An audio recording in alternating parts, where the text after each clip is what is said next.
नमस्कार, स्वागत है आपका बिहार समाचार में। बड़ी खबर आ रही है। बिहार में मोकामा और गोपालगंज चुनाव रिजल्ट सामने आ रहा है। 6 नवंबर को भले ही रिजल्ट का प्रकाशन होने वाला है, लेकिन उससे पहले जनता ने अपना फैसला सुना दिया है। तो आखिर कौन चुनाव जीत रहा है, कौन इस बार भी बाजी मार रहा है? साथ ही तेजस्वी यादव ने बिहार की जनता के लिए क्या बड़े ऐलान कर दिए हैं? नौकरी को लेकर बिहार सरकार का क्या कहना है? गरीबों और मजदूरों पर सरकार ने फिर से क्या बड़े फरमान जारी किए हैं? ऐसे तमाम बातों पर चर्चा करने से पहले आपसे एक छोटी सी अनुरोध है, कृपया वीडियो को एक प्यारा सा लाइक अवश्य कर दीजिएगा। आपका लाइक करना ही हमारी मेहनत का फल होता है।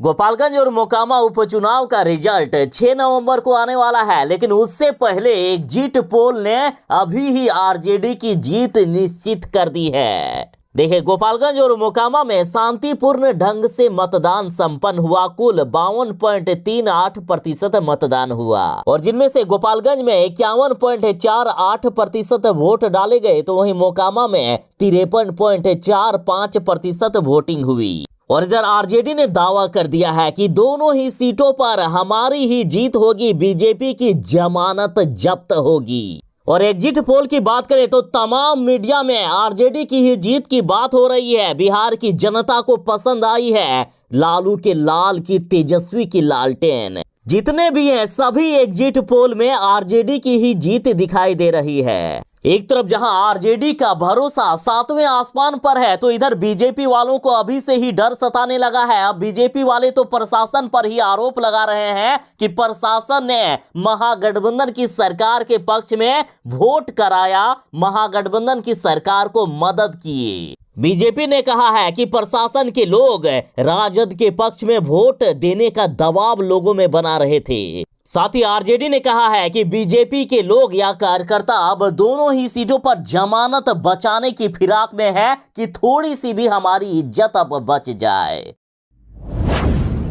अब देख लीजिए आखिर क्यों बिहार की जनता बीजेपी से नफरत करने लगी है, क्यों बीजेपी इस बार भी चुनाव में हार रही है। मोकामा और गोपालगंज में जो चुनाव हुआ है और जो जनता का रिएक्शन सामने आ रहा है, तो यही सब शायद कारण है इसके। इतने सालों से बिहार में बीजेपी की सरकार रही, लेकिन बेरोजगारी दर में इस साल 6ठे स्थान पर बिहार चला गया है। और अब जब से बिहार में महागठबंधन की सरकार बनी है, तब से बिहार में बेरोजगारी दर में थोड़ी सुधार हो रही है। देखिए, बिहार की बेरोजगारी दर फिलहाल अभी बढ़कर 14.5% हो गई है। हालांकि पड़ोसी राज्य झारखंड में इससे भी ज्यादा बेरोजगारी दर 16.5% है। तो वहीं बेरोजगारी का राष्ट्रीय औसत 7.6% है। और ये खुलासा देश में बेरोजगारी दर पर काम करने वाली एकमात्र संस्था centre for monitoring Indian economy द्वारा जारी की गई ताजा रिपोर्ट से हुआ है।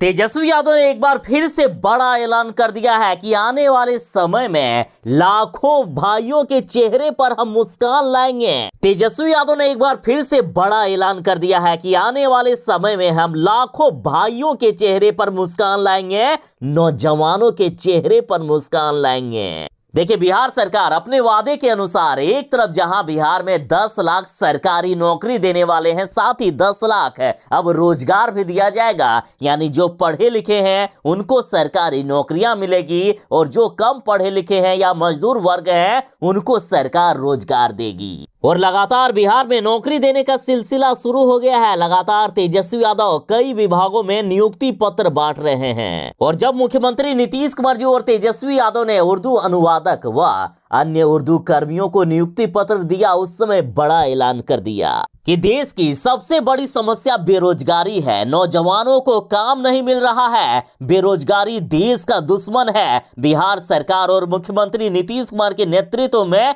हम लोगों का प्रयास है कि जितने भी विभाग हैं बिहार में, उनमें जो भी पद रिक्त हैं उनको जल्द से जल्द भरा जाए। रिक्त पद जब भर जाती है तो उससे विभाग और भी मजबूत होता है, उसको बल मिलता है। और अब इसकी शुरुआत हो गई है। नियुक्ति पत्र हर डिपार्टमेंट में बांटा जा रहा है। हम जल्द ही बिहार में बड़ी संख्या में नौकरी लाएंगे। देखिए, तेजस्वी यादव एक तरफ जहां स्वास्थ्य विभाग में 1.5 लाख से भी ज्यादा सरकारी नौकरी देंगे और बहुत ही जल्द शिक्षा विभाग में 7वें चरण की शिक्षक बहाली प्रक्रिया भी शुरू होगी, जिसमें से 3.5 लाख से भी ज्यादा सरकारी नौकरियां मिल सकती है। तो वहीं मुख्यमंत्री नीतीश कुमार जी के ऐलान के अनुसार बहुत ही जल्द बिहार में पुलिस कर्मियों की भी 1 लाख बहाली होने वाली है।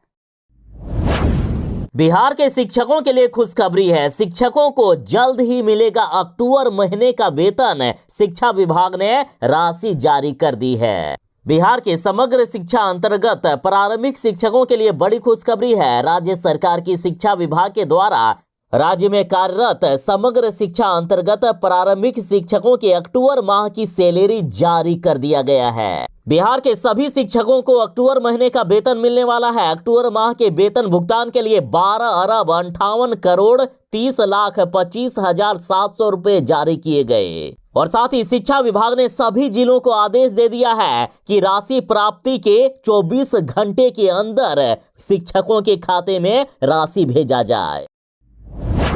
बिहार में मोकामा और गोपालगंज की सीट पर जो चुनाव हुआ है, इसका रिजल्ट 6 नवंबर को आने वाला है। लेकिन इससे पहले तमाम जो मीडिया में खबरें आ रही है, जनता का जो रिएक्शन है, उससे अब ये साफ हो गया है कि आरजेडी की ही जीत होने वाली है। और यदि दोनों ही सीटों पर आरजेडी की जीत हो गई तो तेजस्वी यादव बिहार में महाशक्तिशाली इंसान बन जाएंगे। ये उपचुनाव का रिजल्ट देगा अब नया समीकरण। यदि आरजेडी दोनों ही सीटों पर चुनाव जीत जाती है तो नीतीश कुमार की पार्टी जदयू के बिना ही आरजेडी यानी महागठबंधन सरकार बना सकते हैं। यदि आरजेडी दोनों ही सीटों पर उपचुनाव जीत जाते हैं तो नीतीश कुमार की पार्टी जदयू के बिना ही महागठबंधन की सरकार बन सकती है। देखिए, अभी महागठबंधन के पास 164 विधायकों का समर्थन है, जिसमें से जदयू को बाहर निकाल दे तो महागठबंधन के पास कुल 119 विधायकों का समर्थन हो जाएगा। दोनों उपचुनाव यदि महागठबंधन ने जीत लिए तो ये बढ़कर 121 तक पहुंच जाएगी और बहुमत के लिए केवल 1 सीट की जरूरत होगी और अभी कुर्नी विधानसभा का सीट खाली है। और साथ ही जीतनराम मांझी के पार्टी के पास भी 4 विधायक हैं। यानी भविष्य में यदि बीजेपी वालों ने नीतीश कुमार जी को फिर से अपनी पार्टी में शामिल कर भी लिए, फिर भी तेजस्वी यादव का कुछ नहीं बिगड़ने वाला है। महागठबंधन की सरकार अब बिहार में ऐसे ही जारी रहेगी और इसलिए ये उपचुनाव का रिजल्ट खास माना जा रहा है। और जिस तरह से अभी खबरें आ रही है, जनता जिस तरह से मीडिया में बयान दे रही है, तो इससे अब साफ हो गया है कि आरजेडी की ही जीत तय है दोनों सीटों पर। नीतीश कुमार की पार्टी जदयू ने बड़ा ऐलान कर दिया है कि सुशील कुमार मोदी जी हार से डर गए हैं। बिहार में बीजेपी की भारी हार होने वाली है। गोपालगंज और मोकामा में बीजेपी की शर्मनाक हार होगी और अब सुशील कुमार मोदी बिन पानी मछली की तरह छटपटा रहे हैं। व्याकुल भारत हैं वे। साथ ही उपेंद्र कुशवाहा ने कहा कि जो सुशील कुमार मोदी जी ये कह रहे हैं ना कि जदयू के कई नेता बीजेपी में शामिल होंगे, दरअसल ऐसा कुछ नहीं होने वाला है, बल्कि इसका उल्टा ही होगा। उपेंद्र कुशवाहा ने कहा कि जदयू के संपर्क में है बीजेपी के कई नेता, बीजेपी में भगदड़ मचने वाली है। 6 नवंबर को जैसे ही चुनाव का रिजल्ट आएगा, उसके बाद बीजेपी में भगदड़ मचेगी। बीजेपी के कई नेता हमारे साथ आएंगे, जदयू में आएंगे। मुख्यमंत्री नीतीश कुमार जी अपनी पार्टी को खत्म करने वाले हैं। अपनी पूरी पार्टी जदयू का आरजेडी में विलय करने वाले हैं। सुशील कुमार मोदी जी ने बड़ा ऐलान कर दिया। सुशील कुमार मोदी जी ने कहा कि लिख कर दे देते हैं, कहिए तो स्टाम्प पेपर पर लिख कर दे दें, आरजेडी में जदयू का विलय अब निश्चित है। सुशील कुमार मोदी जी ने कहा है कि आप स्टाम्प पेपर पर लिखवा कर ले लीजिए, कहिए तो हम रजिस्ट्री कर देते हैं, लेकिन जो तय है वह होकर रहेगा। जनता दल यूनाइटेड का विलय राष्ट्रीय जनता दल में होने वाला है। सुशील कुमार मोदी ने मीडिया से कहा है कि यदि आपको मेरी बातों पर भरोसा नहीं हो रहा है तो आप जैसे कहिएगा, मैं वैसे प्रमाण देने को तैयार हूं।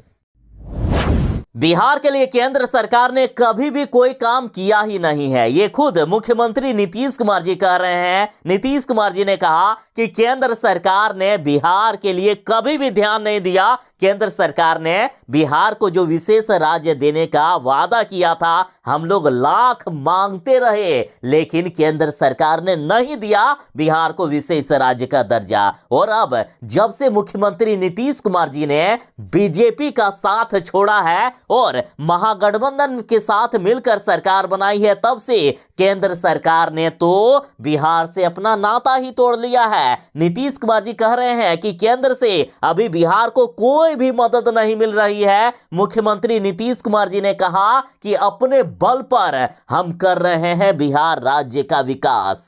साथ ही मुख्यमंत्री नीतीश कुमार जी ने कहा कि यदि केंद्र सरकार मदद नहीं भी करेगी, फिर भी हम बिहार में 10 लाख सरकारी नौकरी और 10 लाख रोजगार देने का काम करेंगे। गरीबों के लिए काम करेंगे। जिनके पास जमीन नहीं है उनको जमीन मिलेगा, जिनके पास आवास नहीं है उन गरीबों को आवास देंगे। साथ ही सभी गरीबों का नाम आयुष्मान भारत योजना में भी जोड़ा जाएगा, ताकि पैसे के अभाव में किसी भी गरीब का इलाज नहीं रुके। और साथ ही मुख्यमंत्री नीतीश कुमार जी ने कहा कि हम बिहार के सभी जिलों में मेडिकल कॉलेज और अस्पताल अपने पैसे से अपने दम पर खुलवाएंगे।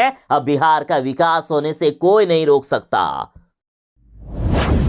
बिहार वालों के लिए बड़ी खुशखबरी है। बिहार में लगातार नियुक्ति पत्र देने का सिलसिला शुरू हो गया है और जल्द ही तेजस्वी यादव और मुख्यमंत्री नीतीश कुमार जी 10 लाख सरकारी नौकरी और 10 लाख रोजगार देने का लक्ष्य भी पूरा करेंगे। फिलहाल बड़ी खबर सामने आ रही है कि 16 नवंबर को बिहार में 10,459 नए पुलिसकर्मी होंगे नियुक्त।